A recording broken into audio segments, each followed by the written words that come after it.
All right, all right, all right, all right, all right, all right. What is good? What is good? What is good, beautiful people? Of course, you know who I be. Good Doc, Dr. Bike TV. Back again, once again. I believe this one right here is definitely poised to be an instant classic in the making. Long time in the making. And I'm joined by none other than my co-host today, Mike from Mike's Philippines Journey. What's going on, brother? How you doing? Nothing much, man. Just relaxing. Just relaxing. I hope that the Philippines vacation served you well. Oh, it did. It It's wasn't. It wasn't enough, but it was suffice for now. There you go. All right. Any trips planned anytime soon, or you're probably gonna take probably a couple years off before you get a chance to go back, or a couple months or so. I'm supposed to go to. This is the messed up part. The weekend, the first weekend of December, I'm supposed to go with some friends to Cartagena, Colombia. Then, Nice, right? Okay. yeah, then one of my boys, decides that he, did a shotgun wedding. No one's pregnant, but he goes, it's in Puerto Rico on the same weekend, and I was just like, and he's like, you got to be there, Mike. And I was like, oh, I'll try. But There so you that's the go. problem. It's like Cartagena, Colombia. I was All like, right. or Puerto Rico. Now, but women in both sides are pretty decent. Mm-hmm. But my boy is like, his wife actually was like, man, we have a couple girls for you that we're going to hook you up with in Puerto Rico. So I'm Mm. just like, hmm. But I don't know. We shall see, man. We shall We see. shall see. All right, ladies and gentlemen, welcome to the first ever installment of the official Dr. Mike and Mike Q&A open forum. Okay, so me and Mike, we're gonna have a quick conversation real quick about a piggyback off of a live stream that I did the other day, basically in reference to the Hmm. passport community separating itself from itself, aka there are different types of travelers that make up this particular community. And I just wanted to have the conversation. I spoke my truth about it. I said my little verbiage about it. Basically, I kind of felt as though the passport community was pretty much set up in two particular groups. You have the guys that are out there that are actually looking for a suitable mate, suitable companion, right? I would refer to those as the blue book gentleman type. And then you have my passport brethren, the passport bros, mostly the hashtags that you see online. And these kind of reminded me just a little bit of my frat guys, the guys that are over there to get it in, party hard, get as many girls as humanly possible, share their exploitations and all of the like. So, Mike, I have my say already, and I Hmm. just want to give you a moment to share in your opinion about what you think about the passport community and the separation. If you think there is a separation, if you don't think so, or how you feel about that. Yeah, I've been having several of these conversations and several of these, talks even in my lives and stuff like that, where it's weird how, you know, everyone they kind of put them in one group, right? So that's why Exactly. you sometimes get the negative hit on things a little bit, where they talk all everything about negative about it. There has to be a separation. For me, it's different, so let me ask you a question. When you say blue book, what do you mean by that? For marriage, is that what you're is that a I would see that has a in my opinion, when I say blue book gentlemen, these are the guys that come to the country. They know how to conduct themselves accordingly, right? Not okay? necessarily just focused on marriage or single relationships or girlfriends Got and it. stuff like that, but the guys that come to the country that kind of have an idea of what they're looking for and what they're about. I kind of feel Mhm. like, to an extent, the passport brethren, passport bros, the fraternity sector, that's the way that I refer to it as, these are more or less your newbies, the guys that don't necessarily know how to. Mm. Oh, well, you're first jumping into the swing of things. You're hearing all of your videos from your Austin Hollimans, all the other guys who are just talking about get your passport, get the fuck overseas. And your mindset is, fuck it, man, get my passport, get Mhm. overseas. I'm going to smash as many girls as I can. I'm going to go to these Got bars, it. have the time of my life. That's pretty much the distinction between, in my personal opinion, more or less that Okay. fraternity, passport bro community, and blue book gentlemen. All right. Got it. So so what happens there is, like, for me wise, is like, then all of a sudden now passport bros, like, there is a negative connotation sometimes in there now by you Yeah. saying that. So I think Hmm. that can be problematic in other sense, because this is where the problem is. Everyone's having their own definition. I think there needs to be a definition put in place. So, Right. like, for me wise, the way I look the division goes in is, there's the threes, which is, are you coming to are you coming to the country or whatever you're going to with your passport for like a singles vacation fun? Are you there to meet that girl you've been talking to online, or or just and date, right? Are you going there to move fully? Are you planning to really relocate yourself there, using your passport to relocate? So I divide into three. So like, have you seen those those personality tests? Yes, I've taken one Like a long time ago. yeah, like I think it's like, what's your personality? I'm a 2G7N9 whatever. That they give you that stuff, right? Them I shits, think yeah. Yeah, I think it needs to be the point where there has to be that, what type of passport bro are you, And because the thing though is, it's just a must, because there is so many different sectors for it. And unfortunately, I'll even put to the side like the crazy guys, but I think it's to the point that there's so many reasons on why a person gets that. And part of that test, or part of that description, should be the part is this your first time going out of the country, or are you a seasoned veteran? There you And go. and because, like you said, there's two different ways. I mean, and here's the thing: we do have guys who be going to these countries 4, 5, 6, 7 times and still be acting a fool. It's the same shit. Yeah, same shit, different day, for sure. Yeah, I mean, just a good example is, there's that guy in China, and I made a video about it, and he's you have to say that he technically is a passport bro, because he has a passport and he went to another country, right? There you go. And he just got sentenced to be get rid of, Yeet it or delete it. Yeah. yeah, because he canceled a local Chinese girl, right? And so when I made that video, a lot of guys were like, he's not a passport bro. I was like, why not? Right. So people are like, no, he's not. They're trying to kick him out and distance himself. No. He qualifies technically under the categories of what it is right now. Until we have a good way to define this, Yeah. I think that's where there's a lot of problems that exist. And when guys can figure out what area they're in, they can be like, no, that's those guys. This is right. me. Right? Right. It's crazy because it's almost as if you claim it as long as it's convenient. Right. The minute that something happens, or somebody who is, like you said, you can call somebody a passport bro as long as they have their passport and they utilize it to travel in other countries. That could be a blanket definition. And yes, he could consider himself that if he wants to call himself that. But yet and still, you can't distance yourself from him because he did something that you don't like. And now all of a sudden it's casting this very negative shadow over the community as a whole. Now let's call a spade a spade. When you see these TikTok videos and you see all this stuff that people are posting about passport bros, this, or the guy that I had that said the passport situation is a scam and shit, I do believe that a lot of the information they're gathering from their research is these guys that are out there putting out, or having not necessarily having that content, but putting this particular information out there, or this is the information that they're seeing about the guys that are traveling. And all of a sudden, like you said, we're being lumped all together into one particular group instead of allowing ourselves to separate ourselves from particular, sections and shit. Yep. But I see a couple people that are asking to join. Let me show some love to the chat real quick. That's over here. If you guys are on Mike's channel, you're watching it over there. Appreciate y'all locking in. No, I'm just in my channel. I just have this blank page and telling everybody to come over here. Oh shit. Okay, cool. Yeah. Cool. I didn't know. I saw. All right. No worries. Sure. All right, bro. Shout out to my brother Robert, man. Definitely gonna be an interesting one for sure. Leroy, appreciate you coming through. Astral, I hope that's right, man. Appreciate you coming through. Kiki and Jasmine on the trail of love. Okay, I think I got that right. He says, I guess you're not monogamous then. See, here's the thing. This is one thing that I never want people to get confused about myself. Okay. I am a happily married man. Okay. Recently married, but I've been with my young lady for quite a long time. But I will be damned if I sit here and preach marriage to my community. And the reason I don't is because this shit ain't for everybody. I tell you the truth.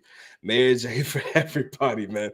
This shit takes work, man. It's a part of the thing. So when I hear my guy saying, look, man, I just want to travel, have a little bit of fun, hang out and, have casual situationships, I can't be mad at them for doing it.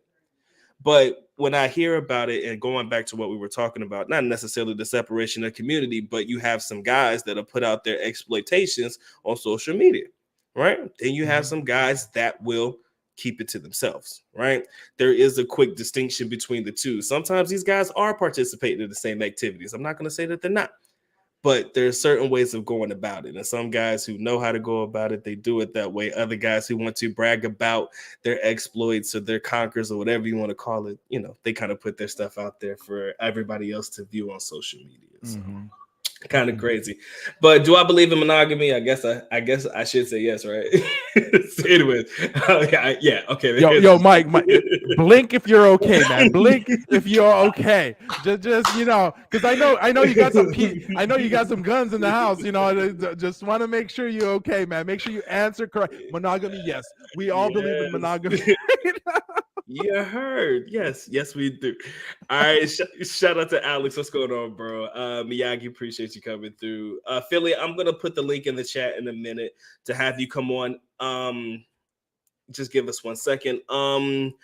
Is that Supremo? You say with some of the guys with that label, it's about the money and not the integrity, or about dough and not integrity.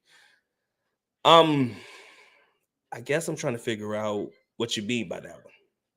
Are you saying that it's all about having the money to be able to travel and do the things you want to do instead of having integrity? Is that, or maybe like for the content creators, it's about making money online compared to the integrity of telling the truth and what the real truth is when you're in the trenches? Touche. I can say, I see that too, man. I many years ago, I thought about selling out my channel, bro. I was gonna put all kinds of girls on my channel when I was, but it just wouldn't work. But I get it. I know why a lot of people would. Oh, it would work. Like I got some videos that would really work, but that's where integrity goes on. You'd be like, you know what, no. So see, that's kind of the difference between, I would say, me and you and probably somebody else, right? We kind of know where we're willing to draw the line, how far we're actually willing to push it. It's not that we can't go there if we wanted to. It's just you got to be able to draw the line somewhere, because some people go look at the content, some people post and be like, this man here reckless, like reckless to the motherfucker. All right. But all right. So what I'm gonna do, this is the rules, right? The rules are very simple. If you guys want to come on and join me and Mike, I ask that you cam up. I believe that's fair. And just make sure you're respectful, right? I don't care if you agree with everything that we say here. This is not what this is about. I'm open in the dialogue because I'm all about the conversation, right? So you come on if you want to cam up. We appreciate it. That would be ideal, just to make sure that you are who you say you are. If you're not comfortable being on cam, we'll see. We'll make a judgment call on that one. All right. So the link has officially been posted, the StreamYard link.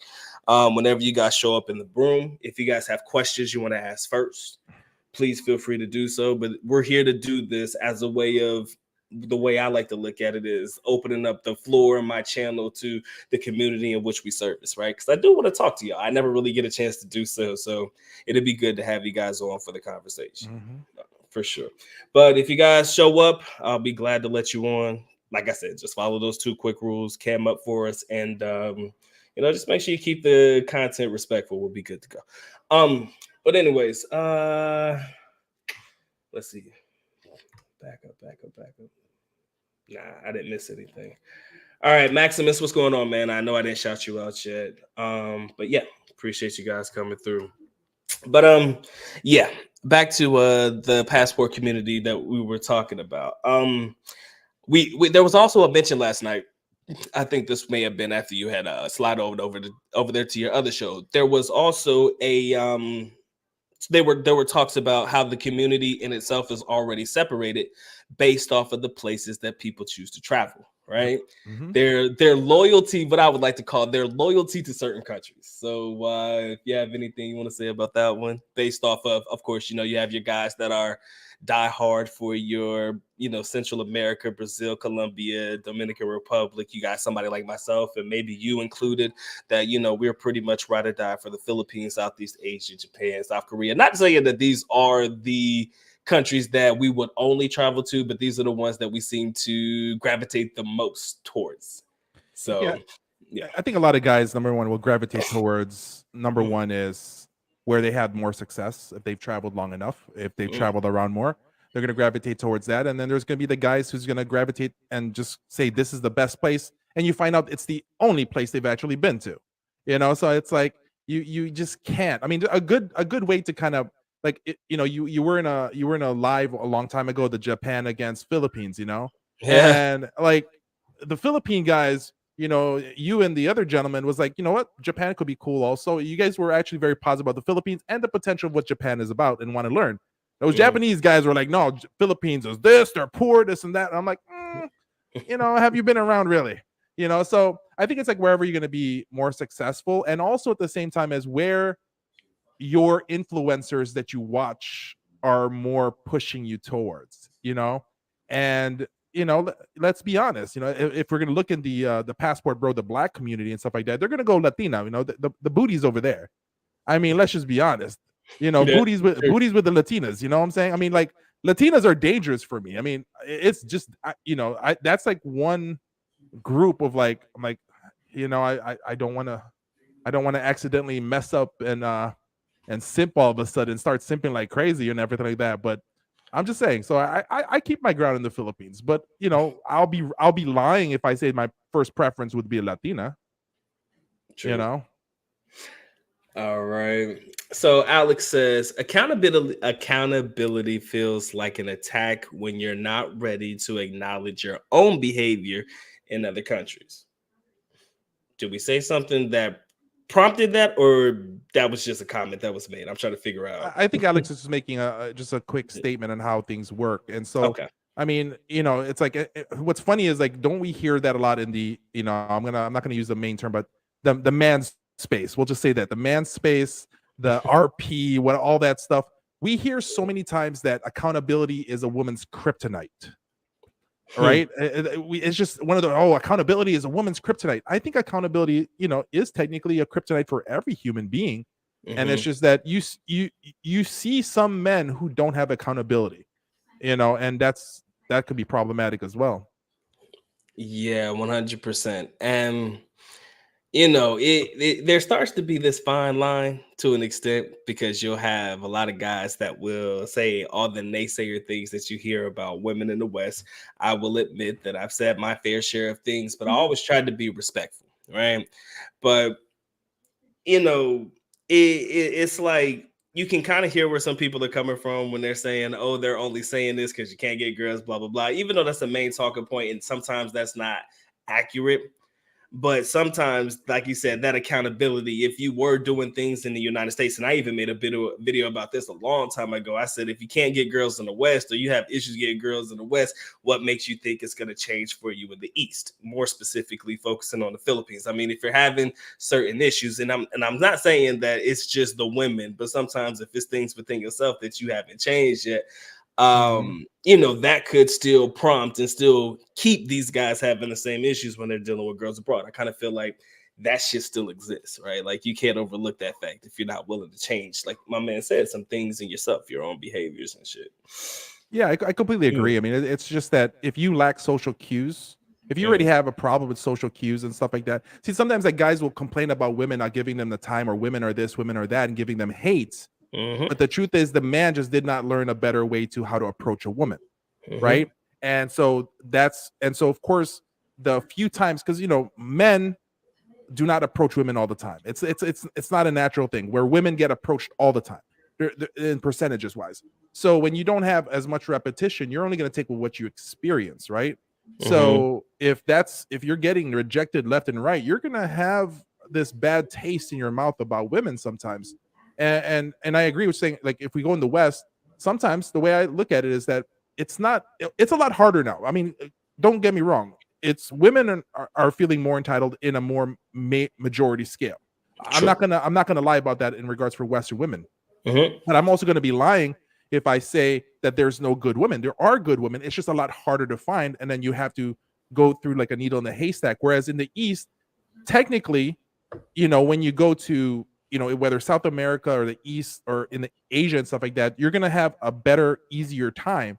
The problem is when you don't have social cue, when you have social cue issues, when you're really stuck in an introverted space, right, you're not gonna put yourself among those good women, because Remember, like most guys says it in when I hear a passport bro say this, that women will approach you in these countries, and I'm already laughing, because if you're claiming that these women in the South America, in the Philippines, in Thailand are more feminine than Western women, and Mm-hmm. you're going to tell me that those women are approaching you, that's not femininity. Mm-mm. And I think that that's one of the mistakes that a lot of these guys sometimes share and sometimes explain. And there's these guys who have Yeah. never been to Brazil, never been to Colombia, never been to the Philippines, and they're like, "Are you serious? These girls are gonna approach me?" I'm like, "Boy, you're gonna be hurting when you get to that country, because The you ones that know are approaching, yeah, that has part, that has part, a yeah has underlying things that they want from you." yeah. Yeah, that's it. And I know we've said that time and time again. Be wary of the ones that are trying to come to you and approach you and talk to you and be hella friendly to you. Don't get me wrong, there are some that are just out there trying to be friendly, but Mhm. let's not overlook the fact that there are some out there who have some, like you said, some underlying reasons why they're looking to attract you for your attention and time and shit. Is Miyagi says, is there a qualifying minimum amount of travel overseas annually, biannually, every 5 years?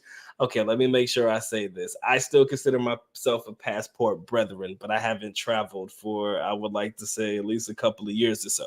So I don't think that there's, based on your claim of the community, if that's, I know that's not what you mean, but in reference to, I don't think that there's really, let's see, is there a qualifying minimum amount of travel overseas annually?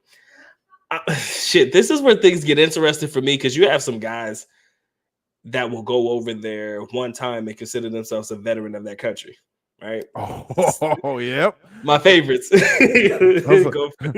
actually, those are not my favorites. My favorites are the ones who watches enough videos from different guys or their favorite YouTuber, and Right. they've never been to the Philippines, never been to Colombia, never been to Mhm. anywhere. Then all of a sudden, they're trying to spit facts about the country like they really know it.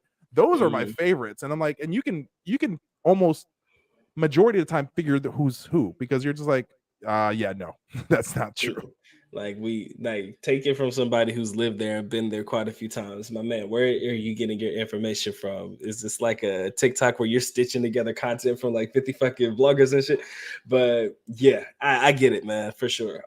Is there a qualifying minimal amount of time for travel overseas? Uh, I don't think so. Not Well, for well, me. well, let's But do this. What's your, like, if you pull up a dictionary, you open the Webster dictionary, and there's a definition for passport bro. What is the first line of your definition of a passport bro? and I think that's where we need to start. I'm gonna let y'all. Exactly. I'm gonna let y'all marinate on that one real quick. I see about 2019 of you guys in the building. If you have not already dropped your like, make sure y'all drop that like. Make sure y'all caress, molest, and distress yourself over that like button. And once it needs it, most definitely has to have it. Again, if you guys want to support in any capacity, please feel free to do so. But like I said, we're just happy that you guys come through and spend a little bit of time with us today, man. Just wanted to have this conversation. Tino, I recognize you, my friend. I see you in the building. Didn't necessarily want to go through the comment, but I see you there, my friend. Just want to make sure I let you know that I do recognize that you're here. Maximus says, "Are you saying the women that approach them are ladyboys?" Not all, not all, but That's there might. nope. Nah, it's not even that. It's not even a ladyboy thing. More so Yeah. than there's underlying factors or reasons why these particular young ladies are likely aggressive in their approach when they come to talk to you. Because speaking from experience, I can probably count on one hand in the entire 10 years that I was in the country that a Filipina actually spoke to me first. And probably four of those five times were not likely for the best of reasons. That's the best way for me to put it. Mm-hmm. And I'm not saying they're not that, I mean, unless we were like, okay, let me make sure I preface this, because if it was while I was in school or college, that's different, right? But if you're on the street, you're just walking around, and you have a young lady that's in the background saying, "Hello, Joe. Joe, how are you, Joe? Joe, Joe, hello, Joe." Just trying to get your attention, and you know damn well your name ain't Joe. I mean, I don't know what to tell you, man. I don't know what to tell you. Yeah, I think that's like one of the funniest things when I ever hear guys, "Oh man, they just land in your lap." I'm like, where were you? Where were you hanging out? Right. And then that's kind of why it's hard to defend the content sometimes when people would be like, yo, y'all only been going to these countries, or you've only been going to one particular country and you were only there for 3 days. And you're saying that from the time that you touched down to the time that you left, all these girls were just falling at your feet or trying to get your attention and trying to talk to you and shit. It does make people skeptical, right? It makes people Mhm. think, how true is that shit, right? And then again, that's why these guys naturally go to, oh, y'all must be talking to some ladies of the night or somebody that's looking to get something from you. So something to that effect. All right, Alex, you say, yeah, they will approach you, say like at a Yala Mall, standing on the balcony area. Are you talking about Cebu? Second floor? What are you talking about, Alex? There's a specific location in every mall, right? And where my dad stays at over in Robinson's in Malate.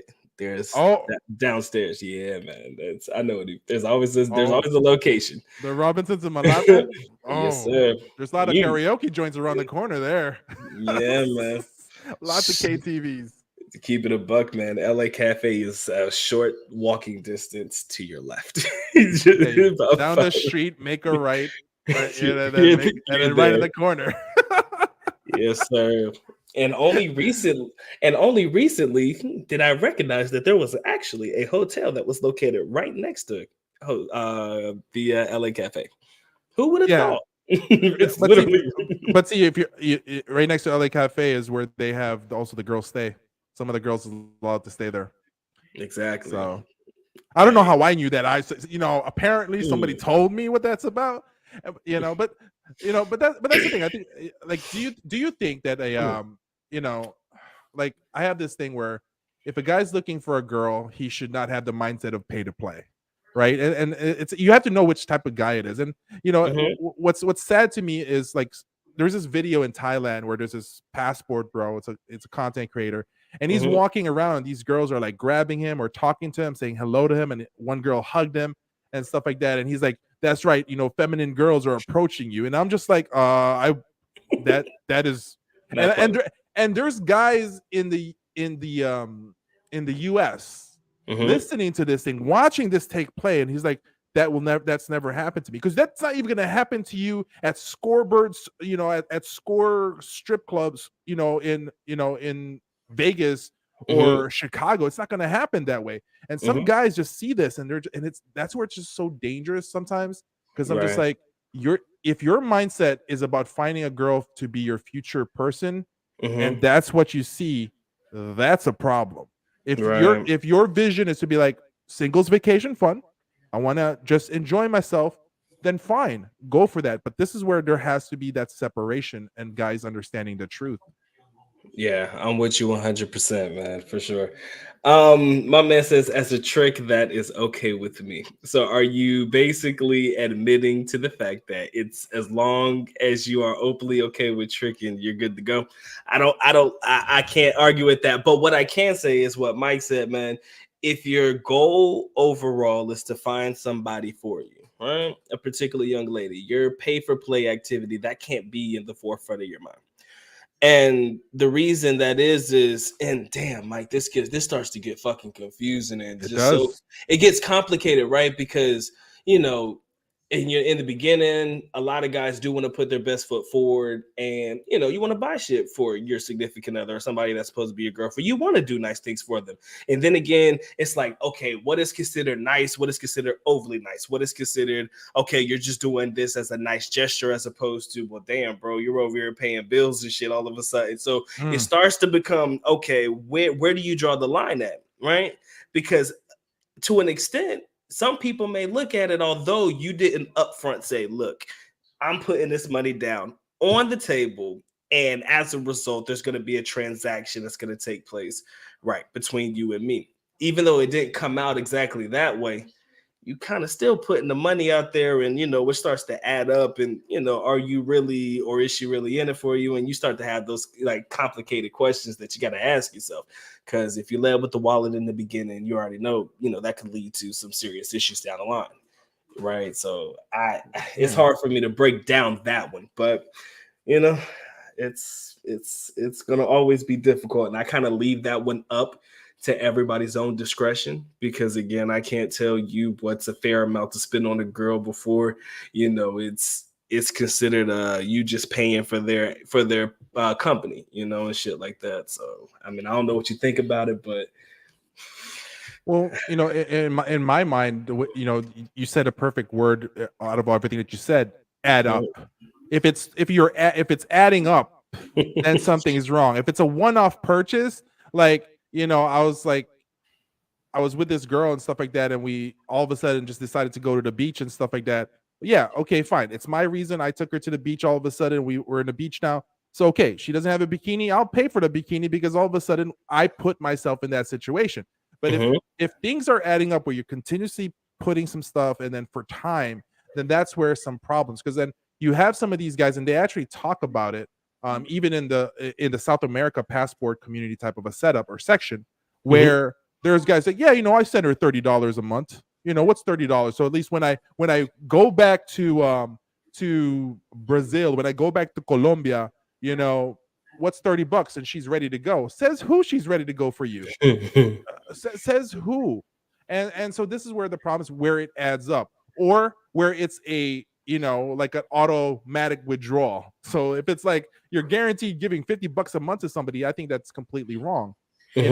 And some guys are, a lot of guys actually get upset when I say that stuff, that you shouldn't do that. And that's where I go at, is when you go to the Philippines, you need to approach it. Are you there to have fun, or are you there? What's your purpose? And don't mix up the purposes in one visit. And if your purpose is for meet somebody in a marriage and stuff like that, okay, fine. But then you have to have your strategy. Number one is, if you're trying to meet a girl to marry, you have literally, in my mind, it should be no less than a year. The paperwork should be in to bring to your country, or you move to their country. Like there needs to be put something in place, especially if you live here and she lives there. Now there's a difference where you've been living there and then you meet them and then you have that's right. A big difference, because you had the substantial amount of time to invest in each other. And honestly, you should not be giving, for me, my opinion, you should not give any money unless you propose to her already. From there, then it's a free-for-all. If you want to buy her a gift a month or something, like some cake, you want to buy her some flowers, there's nothing wrong against that. But if it's to the point that you're giving her money specifically that's the problem for me. Yeah. Like I said, man, it's always going to be complicated, because you'll have some guys that'll justify, yo, man, well, I'm doing this because of this, and this, and what their needs are and what their wants are. That shit starts to become complicated. All right. So Maximus says the first qualification for the definition of a passport, bro, is that they have to have a passport. I assume that's what he means. Okay, so that's how we started, the general definition. All right, I can live with that one. Chosen One, what's going on, man? He says, I'm going to Colombia and I'm learning Spanish. Touche. I mean, shoot, like I said, going back to that, man, the communication aspect. I don't know if you've ever been to South America before. You probably have, but I do know that it is complicated to an extent to communicate with a lot of those girls out there if you don't know how to speak Spanish. And of course, in Brazil, they speak Portuguese. But if you don't know the language of the country, it could definitely be difficult for you to interact with a lot of the young ladies there. So I've heard, right? Like I said, haven't been yet, but it's on the list, right? But yeah, I mean, I lived in Barranquilla for 3 months and stuff like that. So that's in Colombia. It's a beach town, whatever. Beautiful women. But yeah, the thing though is what a lot, can they basic hand gestures, like go there, go here, but you know what they speak.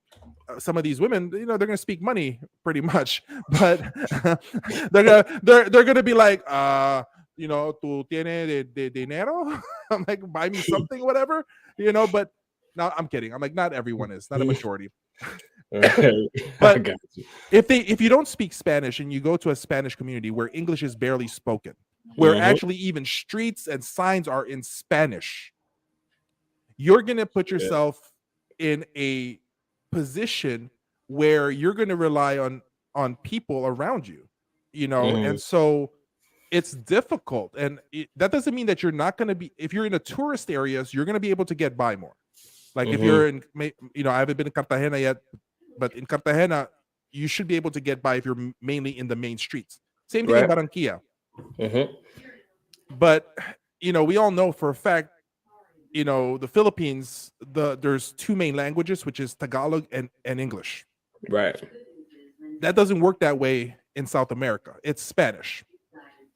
So you're going to be fairly limited with girls who speak English or can speak some English. And right there alone, you already minimize the potential for you. So in a way, it could be dangerous. And I'm not saying dangerous as in you get attacked, but you're putting yourself in a position of not knowing what's going on. And let's say you're with this girl, she can speak to you, but she can be making moves or saying things right next to you and you have no clue. You're out there looking stupid, man. Or it could be a setup. You just never know. And like I said, even to an extent, like I said, even though they do speak pretty good English in the Philippines, it is always to your better judgment to at least know a little bit of the language of the country that you're in, period. Because just because they speak English in front of you, smile in your face, like you said, the backstabbers, boy, you know how this all go. Smile in your face, whole time they want to take your place. That's an old school. I can't remember who said that fucking song. Anyways, you just gotta know. All right, so you can pick up on key terms and key words and shit to see to make sure people, you know, they're not trying to get over on you. Again, I've never had that happen to me. I can honestly say that, but that doesn't mean that it can't happen to, you know, somebody else. It almost happened. It's happened to me several times, right? Okay. But one of my go-to is never let them know I understand the language or I know a good amount. It's happened to me in Colombia. It's happened to me in Mexico. It's happened to me in Costa Rica. It's happened to me in the Philippines, right? So, you know, it's when you see it and hear it happening, or they're, you know, it's like, are they with you? Like some of the best places to hang out with is like if you're in you know, if you're, let's say, for example, Makati and Poblacion area and stuff like that, where there's foreigners and they're with a Filipina, or you're in, you know, the beach area in Barranquilla and stuff like that. What's funny is these girls are with them, but these guys don't understand. You know who doesn't understand? You can notice it and you see these girls making fun of the guys right next to them. And it's funny, especially in the Philippines when it happens. And I'm just like laughing. Like I'm a people watcher person. Right. And I'm just there in the coffee shop, just like laughing my butt off, you know, that there's talking this ish about these guys. And they, you know, and you even see that in like get together sometimes, in like Filipino get together parties. They bring in their token foreigner. Right. There's always one. Right? There's always one. Well, you know, and so they bring in this token foreigner. I was like, oh, this is not gonna end well. And then, you know, they're like, oh, this is blah blah blah. And then everyone starts, because you know those Filipina ants or even the Spanish ants, man, they start talking. They'll be like, ooh, they'll be like, "Ang tanda." They're like, or like in Spanish, like, "Ay, viejo." Like they're gonna be like old, you know, or this and that, or you know, and the guy's there, and you see these guys just like smiling. They're like, ha ha ha. And these guys think that they are the ish and that they're the guy in the party. And, you know, it's just hilarious to me. I feel when you, it man. happens.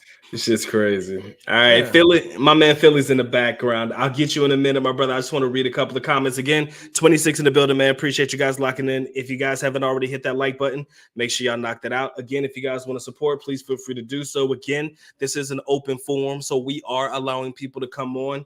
I posted the link earlier in the chat. I'm gonna go ahead and drop that one more time, make sure I still got it. So again, I'm gonna have, we guys are allowed to come on. Just give me a second. I'm gonna read some comments. Maximus, you say that they only approached me because they're curious of the BBC, because they were once curious of the BBC. In my younger years, I did take advantage of that. I am so sorry, but I am not sorry. Anyway, moving on. He said there's a few content creators that are upfront about their pay for play. They have no shame. I can't be mad at them as well. I mean, it Yep. is what it is, man. I mean, like I said, if that's you, do you, man. I'm not mad at you for that. Because there are a lot of guys, and I made a video. I think I did it twice already, and this was a while back, man. This was way back in the day. I was having a conversation with some old heads when I used to live in the Philippines, and the old guys are like, "Look, man, I don't have time to be out here chasing women. I just don't. Right? I don't have the time. I don't have the effort. I don't have the energy. I got a pocket full of money." And for some guys, that's just the way they want to live their lives, man. They're like, fuck it, man. I'd rather just pay them to come to me or pay them to get rid of them, whatever, however you say it, Mhm. and be done with it. And when you think about it logically, it's not a bad way to go about life, but it's just something for me that like I said, because I know what it's like in the Philippines and I know how easy it is to talk to people and get to know people. That's just an area I personally choose to avoid. All Mhm. right. So, my man Philly, give me a second, my brother. Can you hear Okay. me? Yes, sir. Can you hear me? Yeah, you're good to go, man. I, I Um, gotta I got a go ahead. reverb so I can hear myself Oh, speak okay. really good. Just Hold just on. turn the YouTube off in your background, and that might take it off. Yeah, perfect. You good? I muted my mic at first. Can you still hear it? Yeah, you good to go, man. Yeah. Let me Oh, turn the good. volume down too. I think Yeah, that I might could have just. something. I guess for us, you gotta mute the YouTube video. Mhm. Okay. Let me close Yeah, all that. Yeah, yeah, just have yeah. the StreamYard open, and just have Uh, StreamYard open, and the YouTube, link, or the YouTube thing is gone, and you're fine. okay. Let me handle all that. Okay. Any better now? Any better now? Hello, hello. I mean, you're good, and I can't hear myself. All right, man. That's cool. Okay, great. All right. Sorry, I know you said everybody who has to come up stage has to be on cam. I'm looking a little jacked up right now. Uh, Have you so seen this face, If man? Have you seen this no, face right you here, guys, man? it's a trust me, man. you know what, family? I've seen you show up in the chat quite a few times, so I'm gonna give you the benefit of the doubt, family. So go Well, ahead and well, thank you very much for that. speak your mind, man. Go ahead. Okay. Anything you want to say? Anything you want to Well, ask? Go ahead. first and foremost, I wanted to say, I appreciate specifically, but not exclusively, what you do, Dr. Mike. I think the foreigner's experience in the Philippines is very is like a unique experience.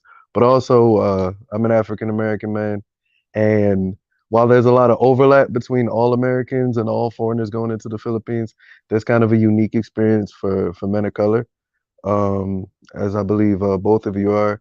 And I think that, if ever you guys are in doubt or maybe not sure about the content you provide, just understand that, you have a very unique angle and way of looking at things that, you know, only people from our background can talk about. And I definitely appreciate that. Thank you. I mean, shit, bro. That's humbling, man. Because I honestly cater to a smaller group of individuals. Have a couple of guys come on every now and again, and it's good to hear that. It does Mhm. reach a couple of people and shit. We ain't perfect. I know myself included. I ain't perfect, man. But I just put out the things that I think will be beneficial, like you said, not necessarily just to men of color, but speaking from that particular standpoint, those particular experiences abroad that we have that may be different than probably somebody else's. I try to make sure I throw that in there as well. And I know Right. Mike and his multilingual ass man over here speaking he want to call it third grade Tagalog, but I'm sitting here watching his shorts and shit. He's over here having full blown conversations and shit. So, Yo, only when yo, they the reason why it sounds good, because if you really pay attention to it, it's like I'll say something in Tagalog and then start speaking English, but you'd be like, "Oh man, he spoke Tagalog," but it's like, no, I'm doing Taglish because that's just a smart way to do it, for sure. But Cool. In, But in, in go regards ahead. to the passport bros thing, sorry to interrupt. No, no, you're good. Uh, in regards to that, that's kind of, it seems like that's a newer movement, but I think that the reason I like it, I'm I'm in a similar position where you are, Dr. Mike, when I have a lady from the Philippines, specifically from Cebu, and we met in the United States. She was on like a work visa. She was one of the OFWs, so I have a little bit of a unique experience in that it wasn't like a Filipina Cupid or Christian Filipina or whatever, you know, and I didn't go over there until I already knew her. So that was pretty cool. But I think just the whole Passport Bros movement, one of the positives from it is it encourages men, even though it kind of uses women as bait, it encourages men to kind of broaden their horizons and experience different countries and different cultures. And that I don't think that can ever be a bad thing. You know, I mean, I think okay, Doc, it's yours. I thought you were out. Nah, man, I just had to take some shit. But yeah, you're right though. I do preach more so the idea of having profound experiences abroad, right? I understand, like you said, man, it always seems that women seem to be the majority of the talking points. And even when I have conversations with guys outside of YouTube or outside anything like that, it's always, yo, man, what are the women like? What are the women like? Are they beautiful? How do they treat black men? You know, I get that question a lot. That's in the top 3 questions I always get. But I often, like Mike said in the beginning of the live stream, man, you got to figure out your reason for why you travel, right? Like you said, there's 3 different ways you can go about it. You know, love, singles trips, and whether you're looking to make it a long-term thing. So in order for us to be able to provide the content that I believe some of these guys are looking for, it comes down to what are you looking to get out of your travel experience, so I mean, Mike, go ahead, man. No, I mean, like, well, one thing's first is like just even if you even look at the Passport Bro movement, I do agree. The thing though is like for most men, it should not be the woman that makes you want to go, but the experience and the expanding of your mindset. Because when you travel, there's this weird things that happens to you the moment that you land into another country. It just opens your mind to possibilities that exist in your life. It opens your mind that, you know what, man, I really do have it good in the States. Like that's one thing that you get when you go to the Philippines and you go back to the States. You're like, man, I have it good. Even though I'm making, like, if some guy is gonna be like, I make $32,000 a year in the States, but damn it, I have it good. I can have a car. I'm on the poverty line, right, or like right on the low middle income class, but you can purchase a car. You can't have that when you're in the low middle income, middle income bracket in the Philippines.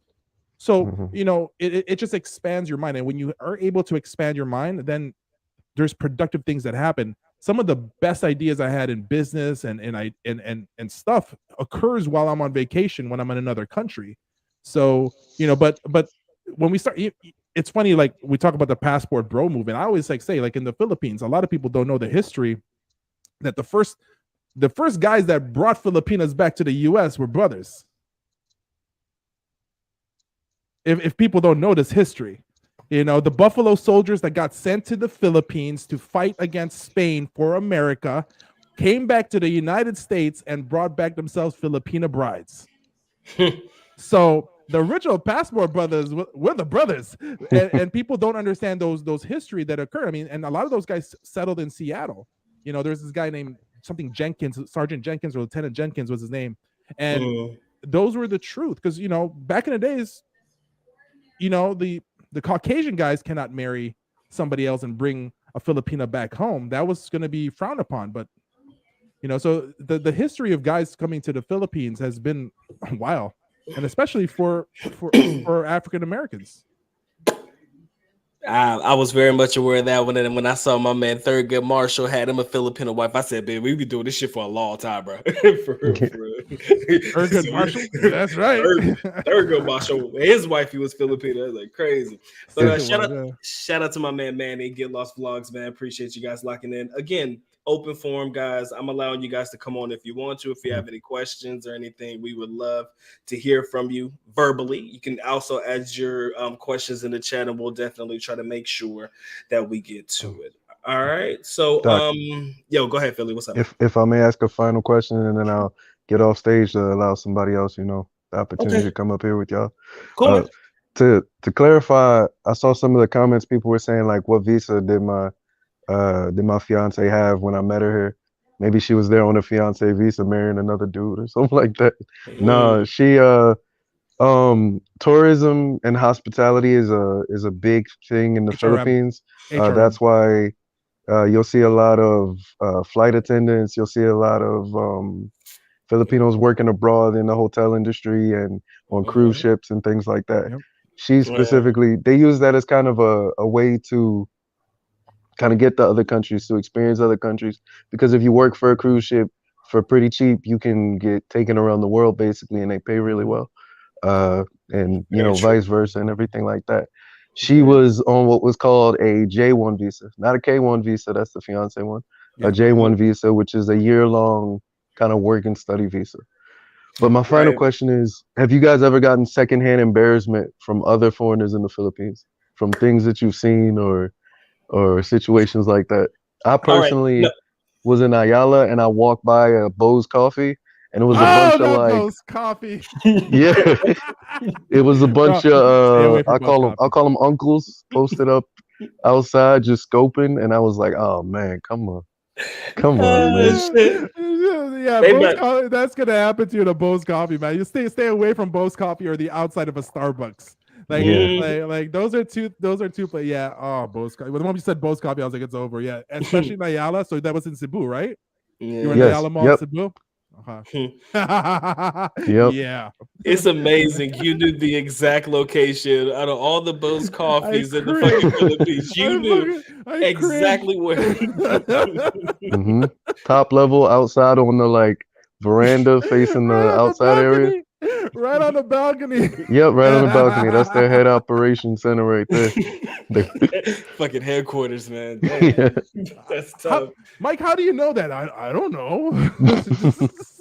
How did you come to that conclusion, No, sir? I people watch, man. Like you don't pick. That's even to the point where I say this: don't pick up girls in a mall.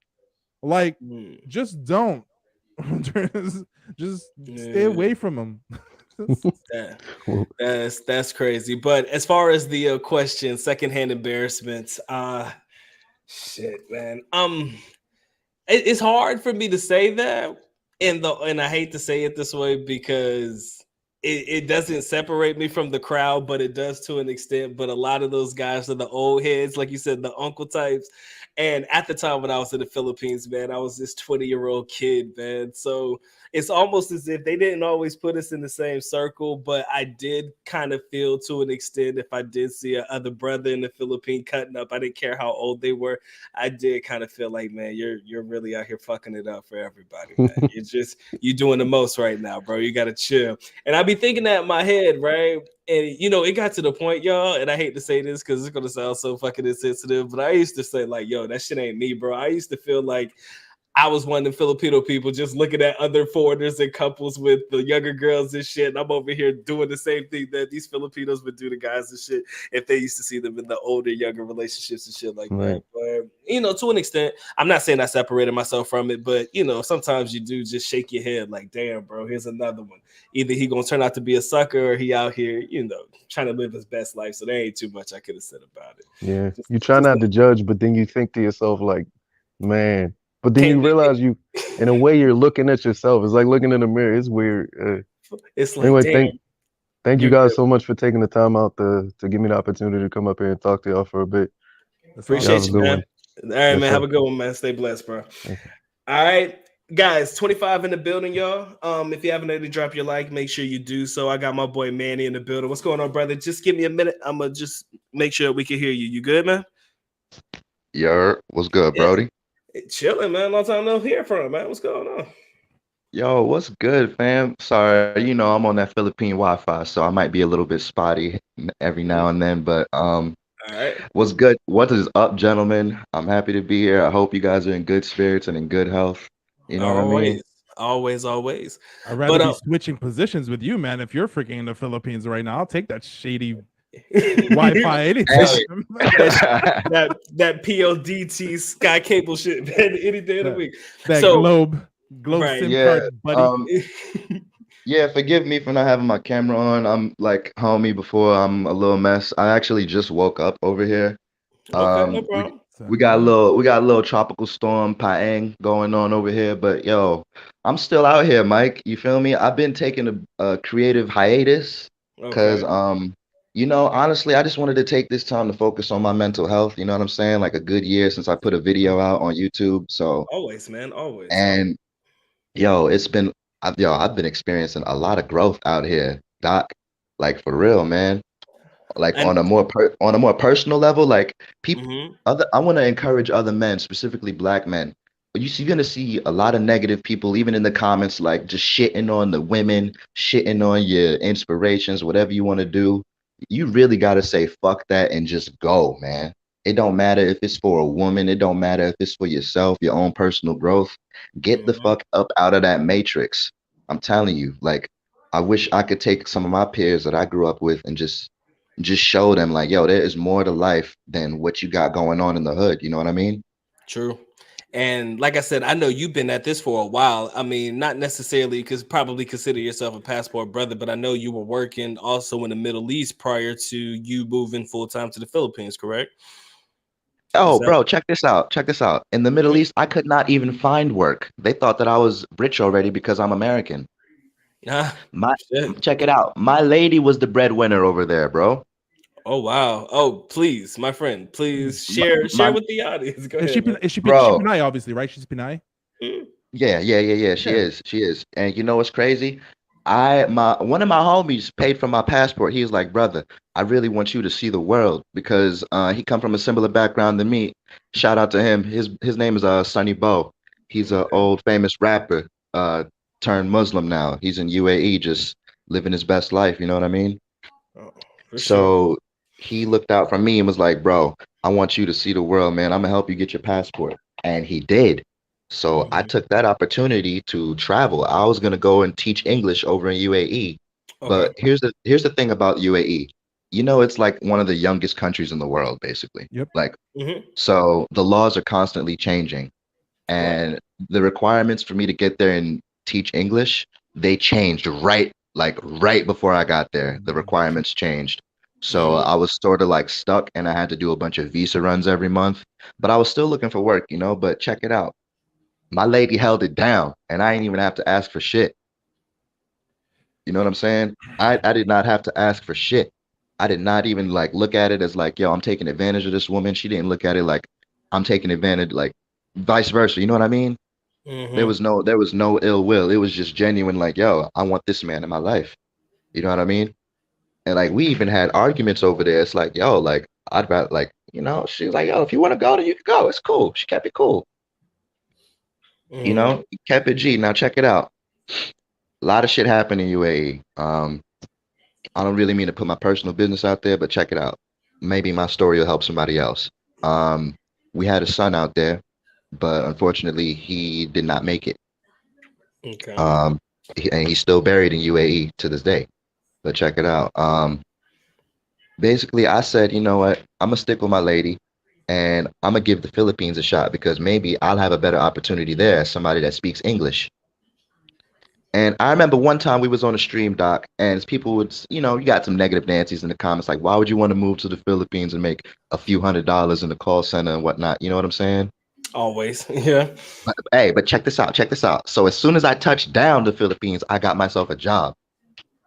Okay. Bro, as soon as I got myself a nice paying job, now check it out. We weren't, I'll keep it a buck, you know what I'm saying? Money was tight. Money was tight, but luckily we had some family to look out for us. Now check it out. This is straight up some rags to riches, Doc. Let me tell you some shit, bro. I've been working my ass off and I've been chilling, man. Just chilling, really, like just chilling, making friends, meeting people, you know, losing friendships as well, because not everybody's you're gonna, as a traveler, you're gonna find your people will find you, and some Right. people you're gonna eventually find out they're not your people. They're not for you. Right. But you know what I'm saying? You got to keep it 10 toes down, straight up, always. And I highly recommend everybody learn the language of any place they want to go to. You know what I'm saying? For sure. Like I was already speaking Tagalog before I got here, but now that I'm here and been here, of course, it's gotten a lot better. My comprehension and everything. Hmm. But check it out, man. I just moved into a house with my own money. This is some shit that I never did in the States. Like, bro, I'm becoming more financially stable than I have ever been in the States. Life is good on my end, bro. Like, for real. And you know what? Yeah, and let me say something, right? Because this is something that when you said that shit, it kind of triggered. But first, let me shout out my boy Pedro for the $10 spot. Appreciate you, my boy. And also, Pedro. and my man Tom earlier, bro. I didn't miss you. Appreciate the $1 spot. But back to what you were saying, man. And Mike, you may see it this way, you may not. but for some reason, I've been consuming a lot of Andrew Tate content lately, man. Shit's been off of my I don't know. All Did of my you- Here YouTube we show. go. Okay. No, Did you go no. to the Did you go Okay. to the rabbit hole? No, G, stop. man, I'm top G. Here we go. All right. Are you all right. top M? I'm top Are M. you- Let's hear it. Let's hear it, bro. Nah, it has nothing to do with that one. But when you hear his talks about, getting out of the matrix, being your own boss and shit, and when you said that, I was thinking you have a lot of guys that are willing to move to a foreign country to get away or to get out of the matrix. And sometimes, to an extent, that's what it takes for you to quote unquote open your mind, right, to different ideas and different things. Because if you understand, you don't have the same access to jobs and all of that shit in the Philippines. And even if you do, it's never going to be on the same level. Like Mike said, you're clearing 32 at the lower middle class income level. You're not going to likely clear that type of money probably working an everyday regular job in the Philippines. But whatever it is that you figured out for yourself, do you think, and this is my question to you, do you think that you would have been able to figure that out for yourself living in the United States? Me, bro?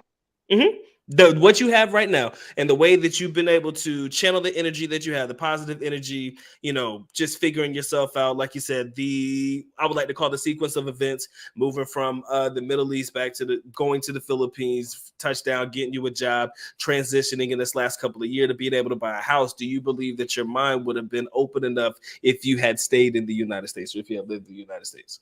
Oh, bro. The thing is, my mind has always been open, but the lack of opportunity for a brother like me, because I don't have a college degree. You feel me? I don't have like any certification, but here I was able to get certified in Spanish, actually. You know what I'm saying? That's already my second language, but now I'm certified. And my lady's getting certified too. We speak over 3 languages in my house, man. We chilling. So are you guys working like in a call center? No, right now we're actually working from home. I'm actually my own boss right now, man. I got this with my own money without working from anybody. Because So you're doing virtual work, VA work and stuff like that, or like whatever. Yes, sir. Okay. Yes, sir. I get it. And these are skills that I was able to learn out here. Because, with the money that we make, you know what I'm saying, like with dollars compared to like the rate here, and even in UAE, the exchange rate, I was able to save enough money even when I was just got here, just to fucking sit on my ass for a couple of months and just relax and absorb my environment. And that's for sure, man. Go ahead. Yeah, like I'm telling you, I'm a natural hustler anyway. I'm a natural born hustler anyway. So no matter where I'm at, I'm gonna get it. But here, I have been able to establish myself in a way that I wasn't able to do so in the States, straight up. You know what I'm saying? And like many other millennials, I've worked numerous jobs in the States, and sometimes it's hard to even maintain those jobs because I'm not about to kill myself for pennies. Yeah. But here, for the simple fact that I speak English, man, I was able to make a nice living, you know what I'm saying? And me, I don't really I have vices, you know what I'm saying? I drink every now and then, but that's about it, I don't really fuck around with the women and shit. Like that's not my thing, you know what I mean? Like I do my thing, like I skate when I can, I've even had modeling opportunities out here. Like, so I'm good, man. Like here, if you just keep it cool, man, some people gonna have the angry black man syndrome. And don't get me wrong, I come across as that myself to some of these people because they never seen a brother like me with pride that's not afraid to let you know, like, yo, this behavior right here, it ain't gonna cut it.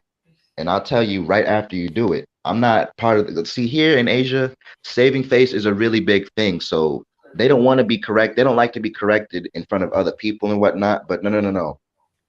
I'm here and I respect the culture, but that doesn't mean I have to abide by every aspect of it. So if you coming at me a certain way, I'm gonna let you know, hey man, that's not really cool, calling me the N-word, saying the N-word and all that. I'm not gonna fight you about it, but sometimes they take that as like being a little too gangster or something. I'm like, no. It's not even like that, brother. Do I call you my nigga? I don't. You don't have to call me that either. Like I would much appreciate if you call me brother and whatnot. But it's a lot of people, you really just have to wait. You really have to sort out the real ones. Like, let's just say like the the solid people and the plastic people, man. Because some people are gonna even like come to your rescue if somebody's being ignorant, and it's happened to me before, you know. Mm. Like, I've had Filipinos curse out other Filipinos because they saying dumb shit or just trying to like touch my hair without permission, like I'm some petting zoo animal. But they like, it's really cool, man. And shit, I even got a story, man, when I like almost fought a taxi driver.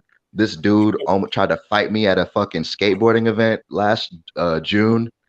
Like, yo, you have some people that will really try you like that because you're a foreigner.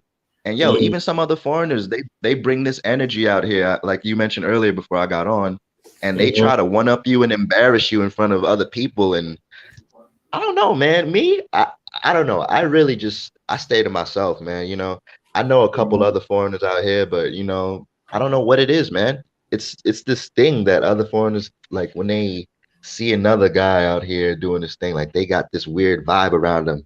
And I'm just like, bruh, I'm happy we all here living alive. Fuck that. Yeah, man. I can honestly say there's power in having a network. There's power in having Absolutely. people. Right. There's power in having a network. And every time I go to the Philippines, like I said, there's still a couple of people that I can tap into and talk to and be cool with. And I know that in any situation, they have my back regardless. There's always power in having a network. And, that does seem to go against the grain for those lonely travelers or, your guys who like to be the lone wolf types. And I know there's not too many people out there that like to, interact and be around people. But like you said, man, there are a lot of them, I promise you, that will come to your aid and or defense if there's people out there that are doing wrong towards you in respects where you don't necessarily have to be the one to react and or respond. And I've had that happen on quite a few occasions. And I can't lie, man, it makes you feel good to know that you got people there that are genuinely there, to make treating you like a friend. Like you said, you got to weed out the good from the bad, but it is what it is. Go ahead, Mike, you got anything you want to say real quick?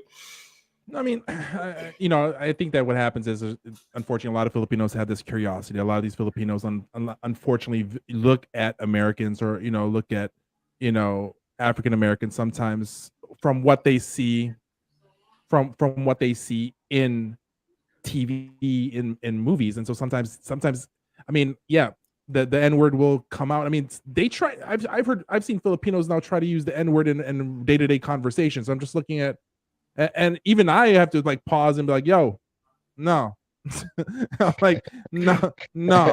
Yo, no, Mike, you no. know what's funny? Nah, Mike, this is what's fucked up though. This is the truth. Sometimes, and I see this happen maybe twice in my life recently, since I've been back in the States, right? It's like you're having a conversation, it's a couple of black guys, white guys, whatever, just a eclectic group, right? And you got that one person that lets it slip. And it's almost as if everybody who is non-black is looking for around to see if the other black people are going to acknowledge the fact that he said it and see if they're going to do something first before you actually do something. And it's wild though. I mean, I've seen it happen, right? Where everybody's trying to see if the other black people in the room are going to acknowledge the fact that a person who is non-black said the N-word. And it gets They crazy. always try it, man. They always try it. Does that guy have the pass? I'm like, even if you have the pass, you can't do it. I was like, what's wrong with you? I was like, but and sometimes that's the unfortunate. It's almost like it's like just like how they call foreigners Joe, hey Joe, and stuff like that. And for some reason, you see a brother, and all of a sudden you're just like, I'm like, here it comes. It's like almost sometimes you can actually see it it's like you see it happening in slow motion. It's like, oh, no, and bam. And you're just like, if you're in the States, you're about to get jumped. Hopefully this guy is not going to want to deal with you. I just laugh at it. I was like, because, back in the days, my boys would come down with me into the Philippines and we'll come in like 10, 13 people deep and 80% of them are going to be all black. And sure enough, I've seen it happen in front of me. And like, I was like, I'm like, just patience, my friends. Like, I don't want to go to jail. Yeah. And like, I don't know why, but the moment we correct them, they get like scared, like, yo, like we want to fight them. It's like, nah, man, because we know it's not from a place of racism. It's just, they just want to be cool and have a good time with us. Like, it's really not from a place of hate. It's just a little ignorant. Filipinos love hip hop music, and guess what? Those hip hop music they be listening to be like pow pow pow. You know, it's like Oh yes, yes. They're actually I've actually been associated with some of these Filipino rappers and musicians, and the hip hop scene here is very young and very active. yeah, They walking around here with their blue bandanas and everything, like they Crips. Like The hood, bro. The hood hey, crew. I hey, can't. It's you know, happened to cool me though. twice, right, guys? yeah, But for me, it's happened twice. Yeah, it's happened twice to me. And like I said, man, sometimes it's a little street kid just walking up to me.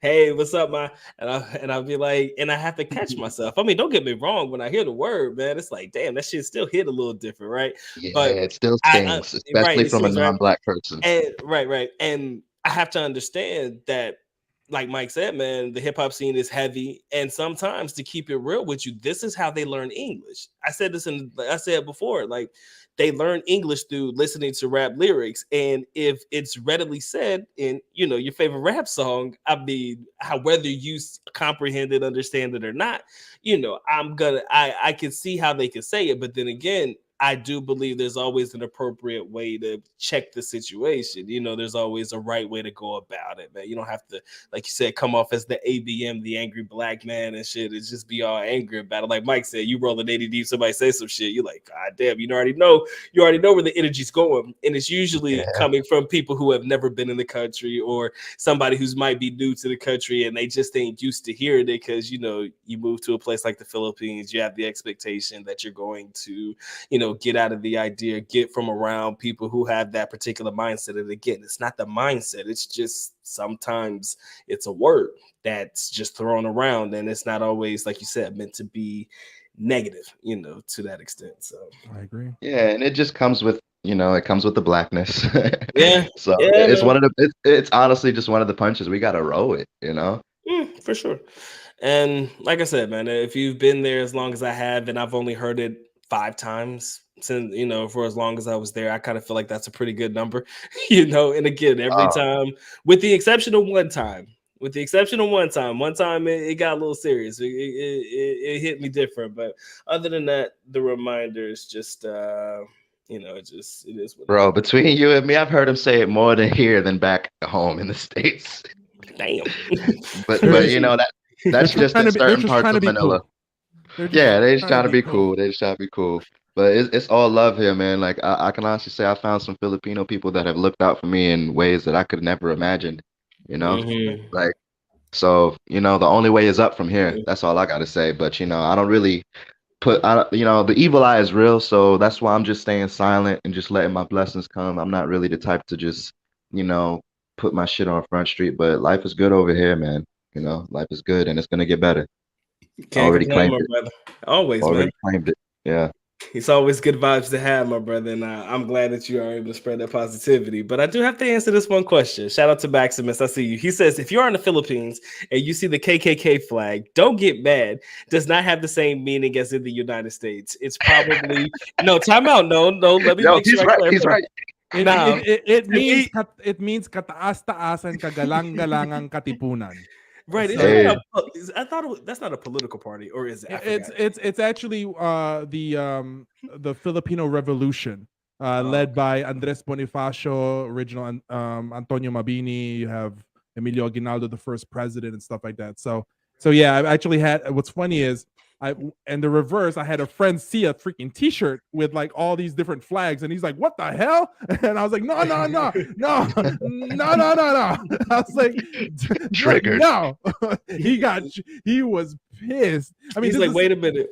It's the same guy that got the N-word the night before, and he's like, "What's going on?" And I was like, "Bro, listen, sit down. All right." Some serious unfortunate events, man. And around that time, you had the old Sony phone with a really crappy internet, and he's like searching just to make sure I'm not lying to him. And then he's like, all right, we cool then, we cool. I was like, all right, bro. Come on. Now hold up now. Let's be fair. Sometimes it's just the shirt they picked up at the Ukai Ukai, just one of them secondhand shirts. Or one of those. Right? So if you see a Confederate flag on a shirt, everybody don't get their panties in a bunch. It's just some leftover shit that got sent to the Philippines and people just needed a shirt and they just thought it looked cool. And it's fine. Oh yeah, man. Hitler's Mein Kampf too, bro. They got they got a lot of Nazi propaganda floating around here and there. It's crazy, man. I mean, some of the things, now that I think about it, because it never really dawned on me from that perspective. Anybody new coming to the country seeing that shit, I can see how they could lose their shit. Yeah. I can see how they could lose their shit. They're gonna be like, "Oh my god, I left the United States to get away from this shit. Now I'm right back in it." I was like, "Bro, it's just a shirt. I promise you." They don't understand the history of it. I don't think they cared enough to understand the history of it. It's just man. So random stuff will find its way here. Yeah, that's why I say when you land in the Philippines, you should land at nighttime. Like land at nighttime, whether it's Cebu or Manila, land at the nighttime, so it's not like this big visual mind f that's gonna happen. Like nighttime you land, at least you have time to rest, relax. Because sometimes if your taxi driver or your Uber guy takes you to your hotel and they take the crappy areas that are being hidden by the damn tarpaulins, it is a visual mind f sometimes, so it just goes from there. Right. Hey guys, 26 of you guys in the building. If you haven't already dropped your like, make sure you do so. Again, if you guys want to support, please feel free to do so. Shout out to Izzy and Chris. I don't know who's typing it, but it says the education system doesn't really cover history like in the United States. I went to school in the Philippines, right? So I went to a Philippine college. As far as the history is concerned, they do cover Philippine history, which I expect them to do that, of course. And also the history of Jose Rizal, man. I had a whole class on that, man. A whole class. I had to read. Love me some Jose Rizal, man. All day, every day. That's my guy right there, boy. The shit that this man was able to do with no money. What? This man was Plata o pluma, baby. Plata o pluma. That dude is freaking amazing. Always. Hey, Manny, it's okay that you got locked out, man. Appreciate you coming on and spending some time with us, man. So, again, guys, the floor is open. I'm going to keep it open for a little bit longer because, Mike, I'm not going to hold you. But, again, it's just, if you guys want to come on and have a quick conversation, please do so. Maximus, you say also if you are in Indonesia, you see the swastika. It has nothing to do with the Nazis. It's just a religious symbol. Like I said, in other countries, far and wide, these same symbols just represent different things. But kind of from a guy on the outside looking in, you're like, damn, I seen this shit in the United States. I know what it means in the United States. It's like, shit. Does it have the same meaning? Usually you don't know until you start asking questions and shit. And Chosen One, how dare you disrespect Jose? You have lost your mind, sir. Jose Rizal, Rizal. That man is the triple OG of the Philippines, man. That was the first Philippine guy I ever learned about. but yeah. Oh, bro, you back? Oh yeah, man, my bad. I had backed up by accident. But this Maximus dude talking about am I relying on my Filipina? Hell no, motherfucker. I rely on myself first and foremost, man. I get my shit done. Check it out. Even when I was in UAE and she held it down, that does not mean I'm relying on her, dude. I handle my own self. I went there with my own money. Check it out, man. Never lacking. Boy, you do not know me. But another thing, don't get it construed. I don't get it misconstrued. I just said that to say this. Don't people get caught up in this technology shit nowadays, man. You only get a glimpse into my life from what I told you and through the screen, whether it's on your phone or through your computer. You never know the individual you're speaking to. So you got to come correct, Maximus. All right, bro. You good? Oh yeah, always. But I just wanted to put that out there, All right, people need to relax. People need to relax. We good over here, and we always good. But one thing a lot of people don't understand also, I mean, just going on to that is just honestly, if you find yourself a good Filipina, most Filipinas actually do take care of their man in the Philippines. They're the ones who's in they are the OFWs in majority working overseas, taking care of the family. And so I mean, that's a known fact, and so that's why I start laughing when sometimes some guys like, all the Filipinas, you have to pay for. I'm like, you just meeting the really bad ones because You know what I'm saying, bro? Like, yo, my wife like always holds it down for me. Like, she out of the blue, she'll just like, hey, I got you these pants or these shirts. I'm like, why? Like she's a genuine woman, and you're not gonna come across a lot of women like that here. You will come across users that'll just pop it wide open for some Popeyes, Jollibean, and some cell phone load. Like, hey, nothing's wrong with the cell phone load, man. There's nothing wrong with the load, man. Look, man, I gotta. They can. I'll be glad. I'm just kidding. I'm just trying to act like somebody. Yeah, you want to? I'll give you some load if you take my load. 20. Look, like I said, man, look, the energy that you give is the energy you get out, man. It is what it is, bro. So yeah, Sam, man, appreciate you locking in, bro. But yeah, it's amazing. Mike, you said it already, but I want to hone in on it because a lot of guys who don't travel, especially to a place like the Philippines, they'll never understand. True. These girls are bred. They're breadwinners. The fuck? They are hustlers. They're hustlers and they're breadwinners. And we're talking about the females. We're talking about the ones who are usually the ones that are likely getting to work abroad, right? And like Mike said, man, look, man, they're the ones that are overseas working in the Middle East more so. Sometimes Canada, sometimes if you're lucky enough, you make it to the United States. They're the one making the money and they're sending it back home. Usually, unfortunately, there might be a husband at home that's not really doing very much. But at the end of the day, the wife is sending money home to this guy to take care of the kids if they have kids and shit. So it's almost in their DNA to an extent, right? And again, like I said, you're going to meet some bad ones. There's some out there that are looking like my man said to bust it open for very little. And, it just doesn't mean shit to them. And they're just natural users. But on the flip side of it all, ladies and gentlemen, you have to understand there are quite a few out there that are willing to put themselves in the foreground, that are willing to take care of their man because probably they've seen either if their moms were OFWs or, the mom took care of the household and held it down and shit. This is what they grew up seeing. So regardless whether it is them being in a home, taking care of the situation there, or out there, living overseas and spending 5, 6, 7 years, 8 years, sometimes their kids' entire fucking childhood working overseas as an OFW, and you're being raised by your Lola, your grandma, and your aunties and shit, and all you're doing is getting these good-ass Christmas gifts. Sometimes it's up, like you said, man. Manny, like you said, bro, they just be out there grinding something heavy, and, it is what it is, so... Yeah. And it's like don't forget also, it's like, and I think that since we're talking about a little bit about passport bros, especially some of the new guys, especially if you a lot of guys and the older gentlemen as well, what happens is that a lot of guys in the West are saying like all these girls, if you have a PhD, if you have this, if you're educated, all that stuff, all of a sudden that's a red flag. I get it, I understand that that's how it works in the West, but sometimes men need to understand that when you're in a different country, things change a little bit. And so I come from the mentality that, yes, there's a lot of Filipinas who are educated. A lot of, we'll say to Kevin Samuels, I'm a PhD. They have a lot of those because they want to provide for the family. But understand this, that they have a higher femininity rating. And because of a higher femininity rating, even though when they find a man, right, they're going to want to provide it and be part of that. The problem is a lot of guys will, a lot of guys are running from, once again, the matrix of how it is with Western women, the negative aspect of things, and then for some reason come to the Philippines and think the same exact way. But what you don't understand is the poorer ones are the ones that are needing that stuff. So they're the ones that are going to be the problem ones. The ones who are educated, yes, are there going to be some ones that's going to try to throw that in your face? Of course, that's just how the world is. But the thing though is, you have a higher chance. And for the guy who says, all these, whatever, have you, and when I ask a question, have you dated somebody who's a professional in the Philippines? And what's the answer? Majority of them are going to say no.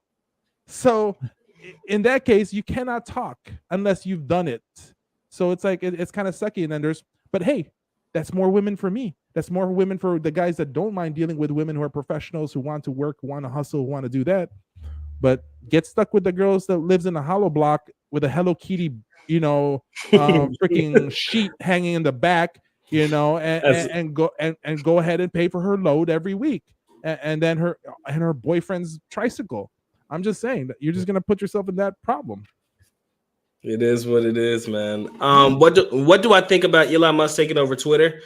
Cool. I mean, good for him. I didn't know that. I didn't think that deal was gonna go through. K Brought in Dallas, the kitchen sink. he sure did for the billions, man. My man said popping it open for some Popeye's chicken. Hey man, look, hey, that Jollibee be slapping different. Y'all don't know, man. Shit, that Jollibee might be worth it, bro. Don't play with me, bro. Hey, Shit. people were killing people for some Popeyes, chicken sandwich for a while there. So Hey, don't knock it. Do not knock it till you try it, sir. All right. My man says lots of Filipinas working in McDonald's have college degrees as a requirement to get that job.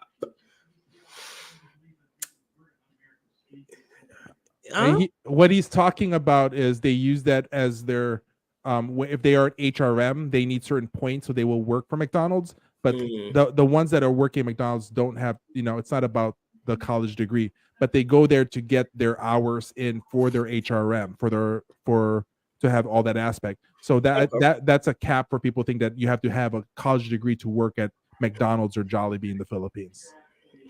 My man, I want to say that's Iskandari. Excuse me. He says that's why I like Angeles City. All the girls with great jobs are being ignored. Like I said, that's always a way to look at it, man. There's always a bright side to this shit. And yes, I know that AC has not necessarily the greatest reputation for guys looking for quality females. But even though I may give AC a hard time every now and again, I would never say that you're not going to find a quality woman in the area. I would say that some of them are money-minded. Maybe they're not working in the particular red light district of sorts, but some of them may be just money-minded. But again, like I said, it's the Philippines, guys. You'll probably find that in just about every place you go. So we can't really just give them a hard time or anything like that. But Mike, I don't know what you want to say, bro. Anyway. See, there's a building by the SM Mall in Angeles City. That's a good place to meet girls. There's a Starbucks around it. I'm not going to tell you where it is, but there's a lot of business-minded women over there that are decent, that are not. So for people, I hate to do this to you, Chosen, but you say that you can't find good women in Angeles City because you're in Angeles City. The reason for that is you keep on hanging around the damn freaking strip. I'm like, get out of the strip or get away from the blow roll where the retired ones are that can't get a regular job at the regular bars and go elsewhere. Go to San Fernando. Right, it's around it's a little bit up north. Go a little bit down by Koreatown. There's a lot of them there. It's just when people say I can't find it, it's because you're not finding or you don't want to put into work. You can find anything you want if you put into work, but if you think it's gonna magically delicious come into your lap and then throw some money at it, well, that's what you're gonna get. Stop going to Bo's Coffee. I'm just saying. Hey, he says stop going to Bo's Coffee. Step up to Starbucks. Go to Starbucks. Shout out to my man Will. He says glad to see the Mike and Mike connection back in full effects. Yes, it is a long time overdue. I'm going to the Philippines for 2 months in January. Where do you recommend a first timer stay as a base? Mike, you go first. We all know Dr. Mike's gonna say Davao, okay? Davao City. We all know that, all right? Fine. But here's my thing. All right, hear me out. I would say for first-time visitors, Cebu will be the right place, right? Because if you want to end up going up north because you're staying for a couple months, you can still go to Manila if you want to. You can go from Cebu and go to Davao if you want to as well. That's the prime place because it has both the feeling of a province and the feeling and the city as well. And there's several areas you can go from Cebu. Cebu is a nice tipping point to go to Moalbal, which is or Malapuasca, which are the end parts of Cebu in regards for a beach. You can go up to Bantayan Island if you want to experience another island. You can take the Super Cat. No, they no longer have the Super Cat anymore. The Ocean Jet liner from Cebu to go to Bohol for another feeling. So I always suggest for any guys who's first time coming to the Philippines is Cebu, but then at the same time is what are you going to the Philippines for? Fully. Because if it's the pay to play stuff, go up north in Manila. Right. Davao's not the place for that. Tell you straight up. Don't go to Davao thinking that's the core. That's what you go get you some of that, bro. It's bad. But I'm always gonna say Davao to the day I die. Who gives a fuck? I don't care what nobody else say, Mike. You keep that. Anyway, you know me, man. I can't change my answer ever again. San Fernando is south of Angeles. San Fernando is actually not a bad place. I have been there. I actually like San Fernando, just south of AC. In the area, the general, San Fernando, and then they also have San Francisco. I know they have San Francisco, but I think San Fernando is somewhere just south of AC.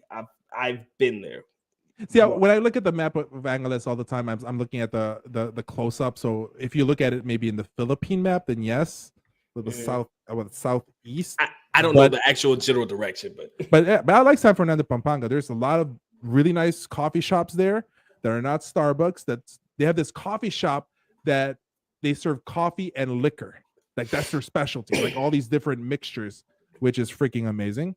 Yeah, San Fernando, Pampanga is I think a good place to just hang out and just chill.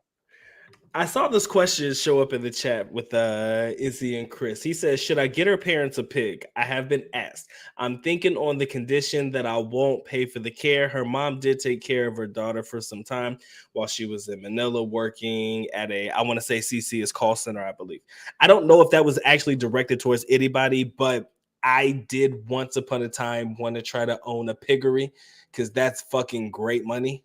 Like there's really good money in it. I didn't want to personally run it myself because I'm not an agriculture type of dude, but I did once upon a time want to buy and sell pigs. Get a pig when it came out of birth, or get a pregnant pig and then sell a bunch of the baby pigs. You could get like $5,000 each for those pigs, depending on the area you're living in. You can raise them up, and they're always good for graduations and any type of celebratory things, because the bigger the pig, the more you can sell it for. You can buy something as cheap as 4,000, 5,000 pesos, sell it depending on how big it gets, 11K, 15K. I've seen, I know the general concept of the business, but the amount of money that goes into taking care of it, making sure it stays fed, getting the right feeds, getting it as shots and all of that shit. I don't know what the price is, but I do believe that you do come out more.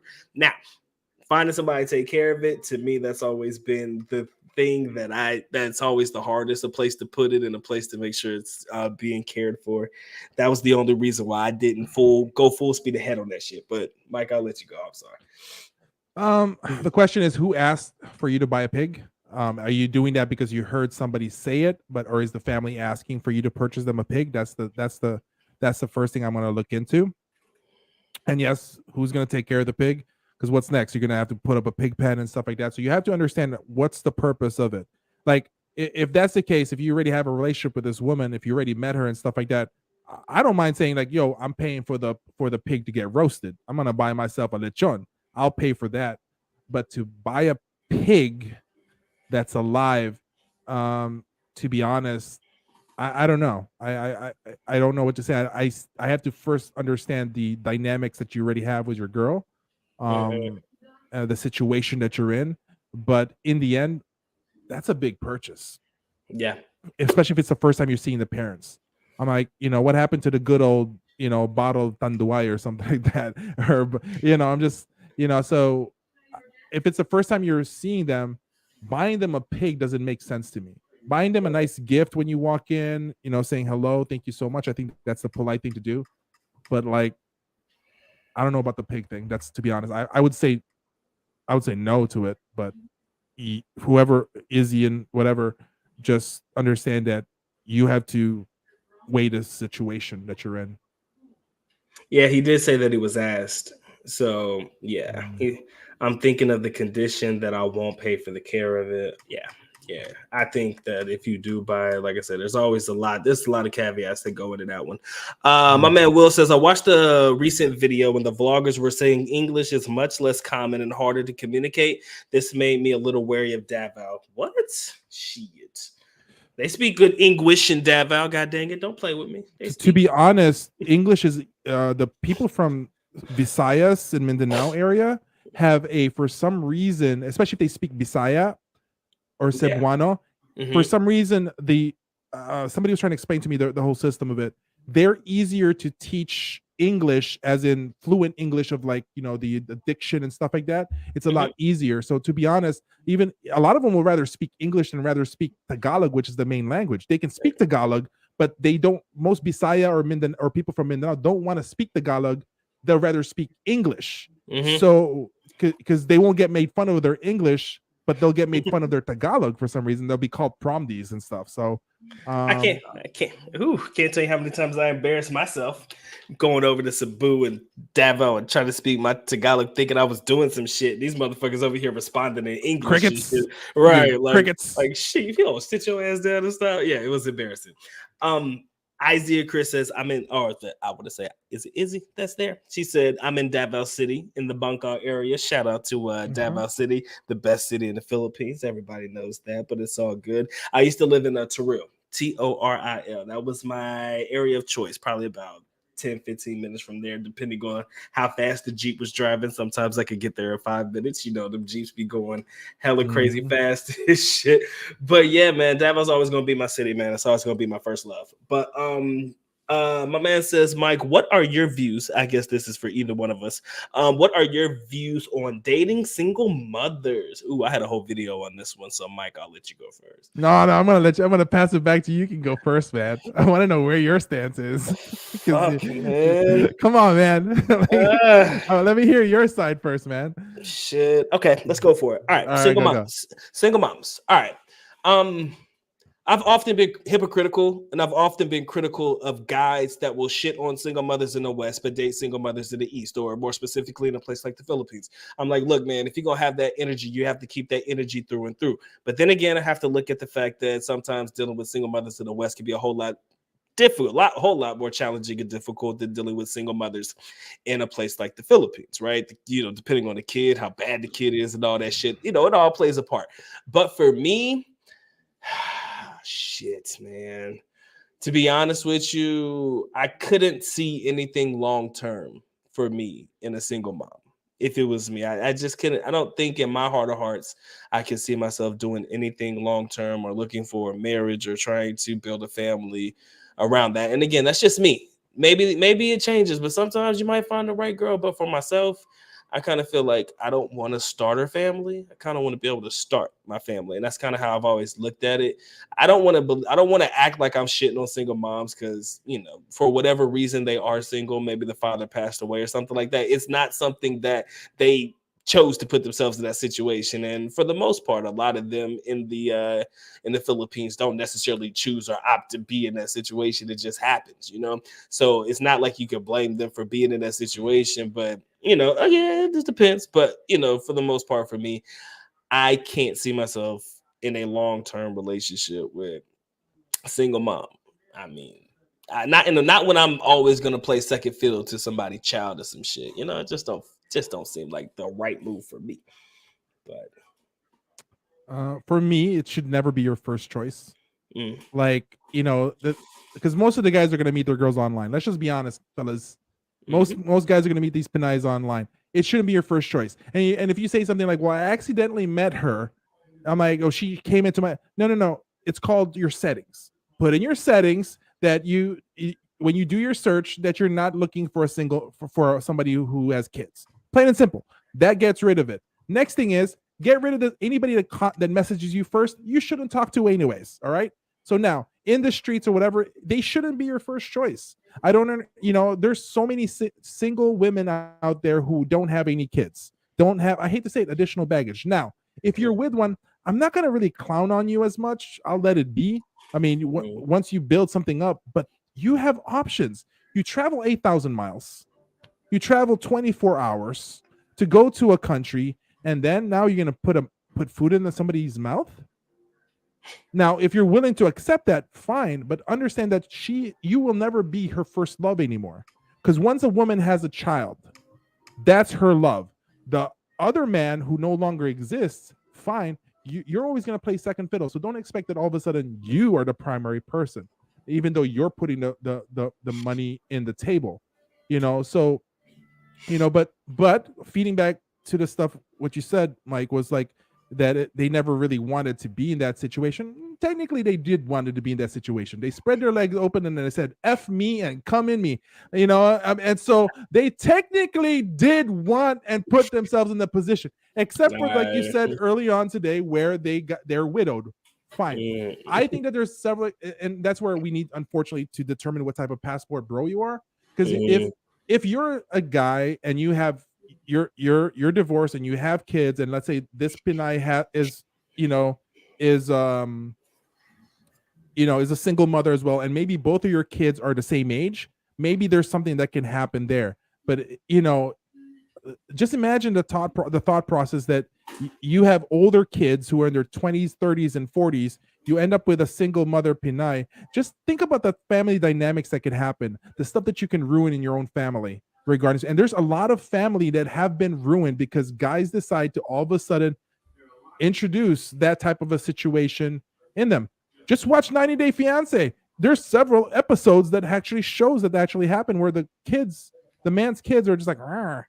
And so, listen, I'm never gonna, single mothers, fine. There's a lot of cool ones. I met a lot of ones.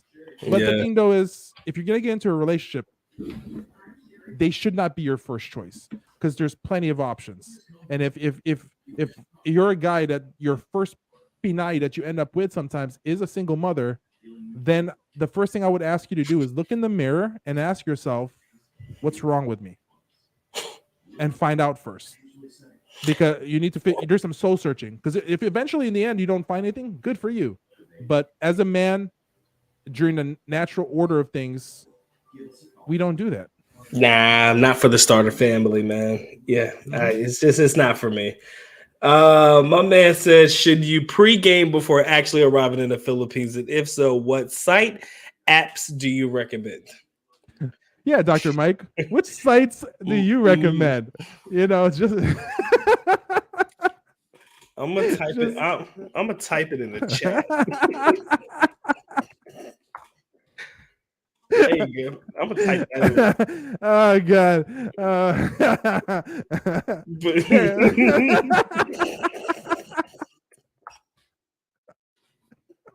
Gotta protect the area, man. Gotta protect it, man.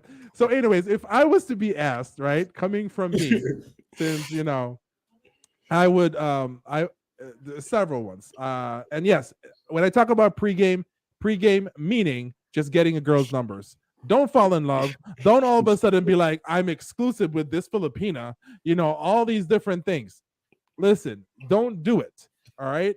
It's about getting numbers. It's called warming it up, right? Yeah. It's like you're just sliding the woman in the staircase just to warm them up a little bit.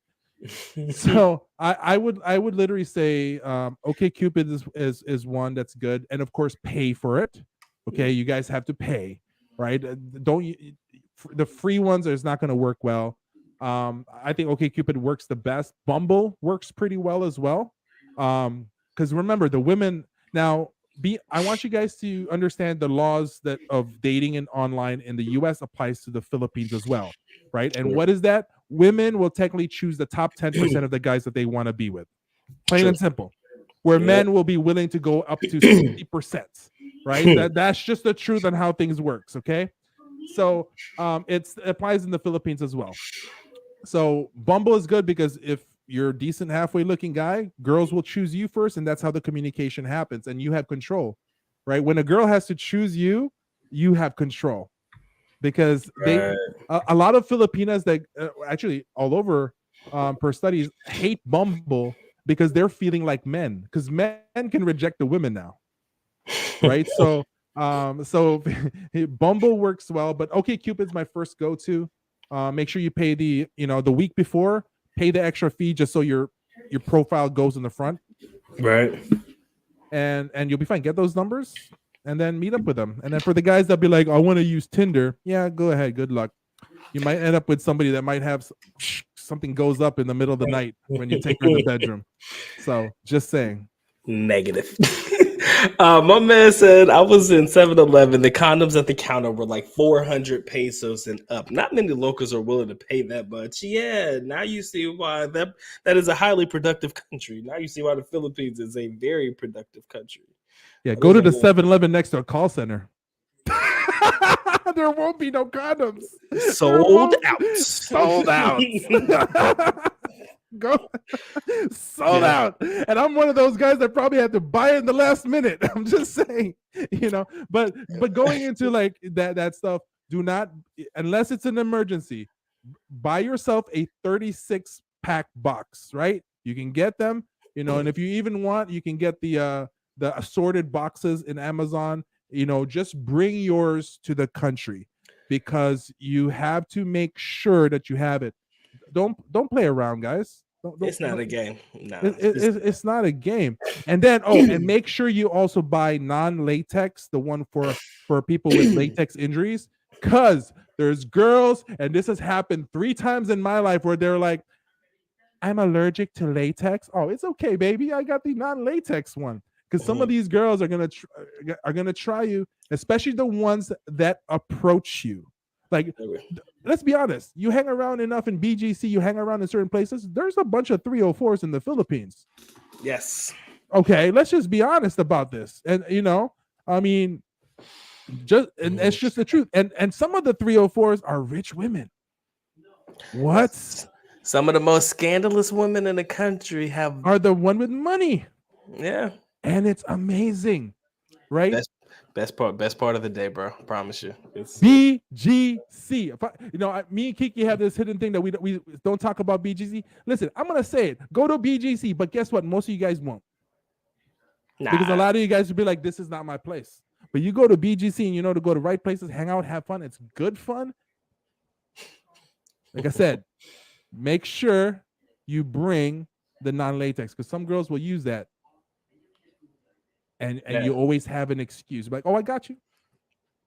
Right? So it's called Skins, the black and golds.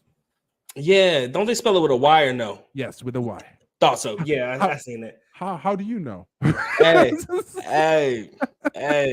How do you know? Once upon a time, I used to work at a convenience store that just so happens that was the only brand they fucking sold. So where's the only damn brand I've ever seen? That's the only shit that my man Will says, where can I find the rich 304s? BGC. 3 letters, my friend. Global City. And if you want to go to the Venice parts, there's a lot of them that hang out over there. I can literally walk around beach and be like, hang out over there, hang out to that stuff. I saw Kiki make a comment. If you want to pop some bottles and be a little bit rich boy at night, go to Xylo, XYLO. Go to Xylo, right? You better be willing to. It costs, like, drinks cost a little bit more. I'm not saying buy girls drink. Never buy girls drinks unless something's going on. But go to Xylo, have some fun if you're into, and there's gonna be a lot. You're gonna get some lawyers, you're gonna get some doctors, you're gonna get some kids of senators, kids of congressmen, like, and dress good. Like, I don't know why people go to the Philippines and all of a sudden make it a vacation mode and be wearing those flip-flops, the fucking flip-flops and the shorts, exactly, and looking like homo.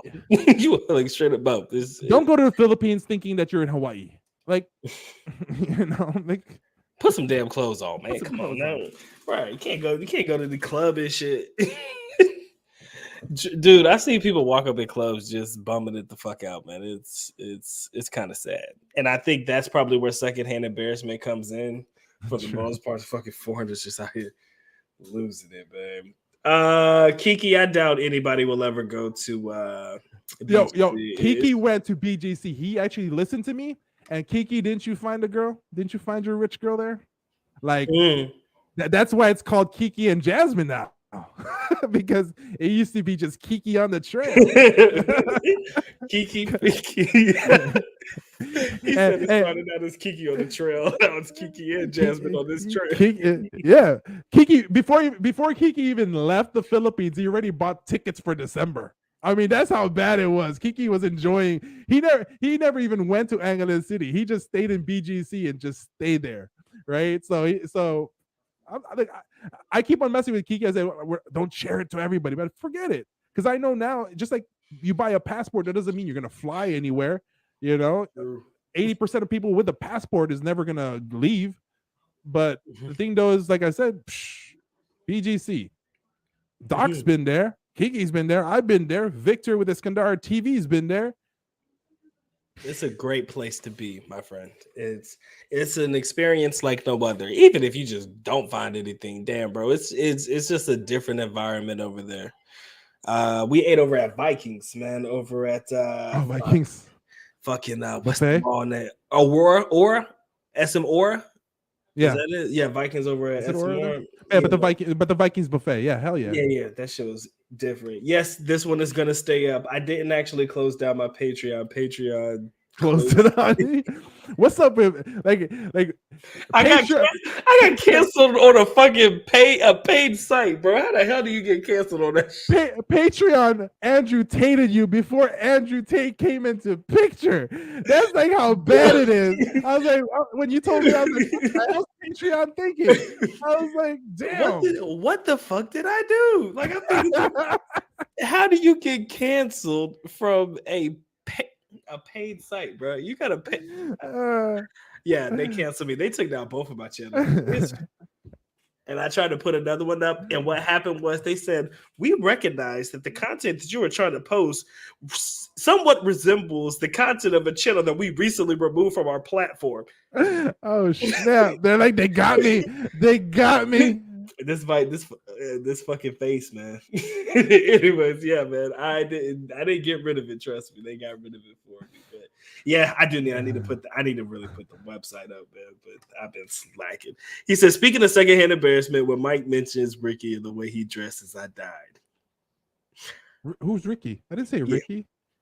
I say Ricky. Maybe not here, but maybe you've referenced this gentleman before. I don't know. Maybe then. My bad. I'm like, I didn't do this channel. I was like, I held back. Yeah, okay. I know. Never mind. He said, I stayed in Geek and took taxis to BGC. Bring some money though. Yeah, BGC it's gonna cost you a little bit, just a little bit. It's not too bad, but it's a place where money goes. And yeah, SM Aura Vikings. I love that place. He said most of the guys can't handle those types of women. Yeah, I probably wouldn't put my first time travelers to the Philippines on that wave. Nah. No. Yeah, you got to build up to that shit because trust me, it's not for everybody in the beginning. I will definitely say that. My man Sheriff Nasheed, what's up, man? I appreciate it. He says, open a Patreon under what? Trust me, I've been trying to put another one under the. Oh no, he didn't. Did you see what I saw that? You wrong, Will. You wrong. It's not the name. It's as soon as I show my face, man. It's like they got facial recognition or some shit. I'm like, yo, this shit wild. But yeah, man, they canceled me on a paid site. But yeah, it is funny shit though. But man, great conversation, bro. I didn't mean to hold you on this long. No problem, no problem. Yo, I appreciate you guys locking in. I appreciate those that joined us on the panel tonight. My man Manny and, of course, my boy Philly. Appreciate you guys coming through. I would hope that we can do this again sometime, probably next weekend. We'll try to see what we can coordinate, right? Hopefully you guys will feel a little bit more comfortable about coming on to join us. Like I said, open forum. We're going to ask questions, all the good shit, man. And we're going to have fun. Mike, any final comments before we slide on out? No, I mean, I think we covered a whole lot for a lot of guys. That's awesome. So hopefully next time a lot of guys really feels that, okay, it's a good platform to just jump in and stuff like that. But to finalize things, our definition of a passport bro is a person who purchased a passport. Okay. With the idea and the purpose to actually go to another country, to expand his horizon and meet women. So I think would we say that would be just the basics of the passport explanation?